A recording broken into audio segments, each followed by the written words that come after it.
ఆయన సారమ్మ భర్తది, అది రూపం సారమ్మ భర్తది. ఇది గోవిందరాజులు ఈయన సారలమ్మ భర్త, కూతురు మొగుడు ఇది సారలమ్మ. ఇది సారలమ్మ కూతురు, ఇది సారలమ్మ. గోవిందరాజులు వచ్చేసి సారలమ్మ భర్త.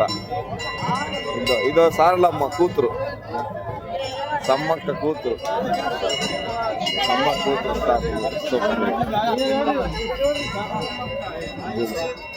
ఇది సారలమ్మ రూపం. ఫస్ట్ రోజు సారలమ్మ, గోవిందరాజులు వాళ్ళ ఆయన వీళ్ళ ముగ్గురిని ప్రతిష్ఠిస్తారు. రెండో రోజు సారలమ్మని తీసుకొని వస్తారు కొండపై నుంచి. అదే ఇదిగో సారలమ్మ.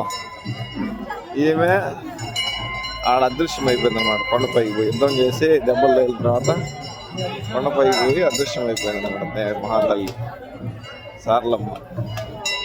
ఇదిగో సారలమ్మ